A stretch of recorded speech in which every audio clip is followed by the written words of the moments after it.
Miaou à tous. J'ai pris une grande décision. J'ai décidé que je ne mourrai pas. Alors, je tiens à mettre les points sur les i avant qu'on accuse encore une fois les chats d'être des trouillards. C'est pas une question de peur. Après tout, des milliards d'êtres vivants sont déjà morts et j'ai jamais vu personne revenir pour se plaindre. C'est bien la preuve qu'il doit pas avoir mort d'homme. Non, si j'ai décidé de renoncer à la mort, c'est purement et simplement pour des raisons économiques. C'est la crise pour tout le monde.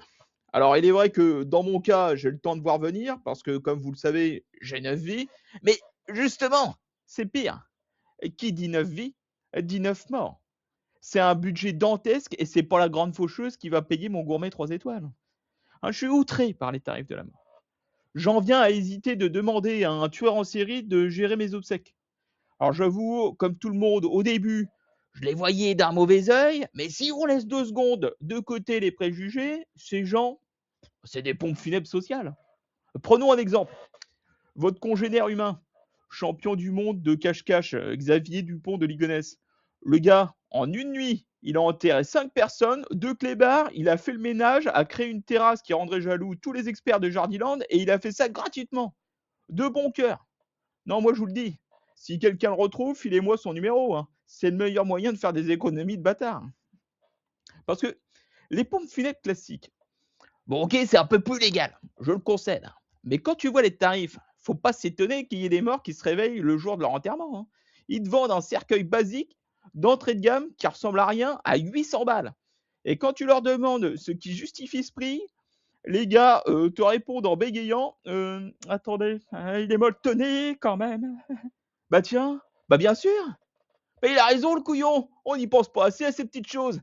C'est important d'avoir un bon matelas pour éviter les problèmes de dos. L'OMS nous le répète régulièrement, hein. Puis quand tu meurs, il faut reconnaître que dormir, ça devient ton activité principale, donc raison de plus. Non, non, ils se foutent de nous. Mais ils sont pas les seuls, hein. Il y a aussi l'Église. Si tu as le malheur de vouloir une cérémonie religieuse, je préfère te prévenir tout de suite, il faut donner du fric à tout le monde, hein. Le charpentier, son affaire va mal. Il a plus une thune, visiblement.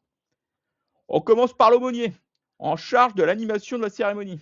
C'est même plus compris dans le prix des pompes funèbres. C'est à part, parce qu'ils veulent gérer leur propre business. Autrement dit, se faire plus de thunes.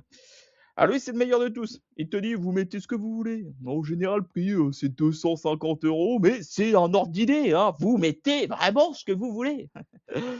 Ouais, ouais, ouais, c'est ça, ouais. Ah, si tu as le malheur de mettre moins, le gars te regarde, il a oublié toutes ses valeurs chrétiennes. Il est à 2 doigts de te planter avec son crucifix et de pisser sur ton cadavre. Je vous le conseille vraiment pas. Après, on a les frères de la charité.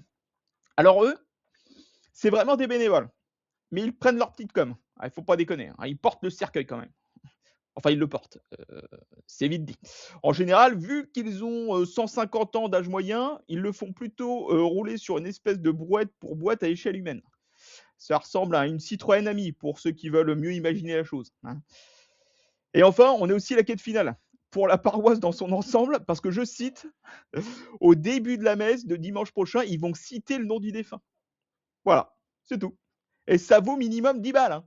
Le prix moyen que tu te sens obligé de donner pour pas passer pour un rat quand la personne circule dans les rangs avec son petit panier en osier. Alors après ça, vous vous dites: «Ah bah, il m'a convaincu. Ah c'est mort, jamais je me ferai enterrer. Je vais me faire incinérer». Ah là là, malheureux. Vous pensiez, vous en sortir aussi facilement? Hein? Eh bah loupé. Figurez-vous que se faire incinérer, en moyenne, ça vous coûtera 300 balles plus cher qu'un enterrement. Donc si vous choisissez cette option, je vous conseille vivement de le faire de manière artisanale. Un bon vieux feu de cheminée. Ça vous coûtera 2 stères de bois, une boîte d'allumettes et le prix du ramonage, ça sera plus rentable. À votre place, j'organiserai même un petit barbecue en famille, histoire de bien rentabiliser la chose et la rendre plus conviviale. Bref, après tout ça, j'espère que vous avez compris ma décision d'être immortel.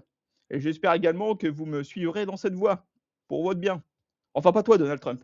Toi, je te souhaite un enterrement bien, bien cher.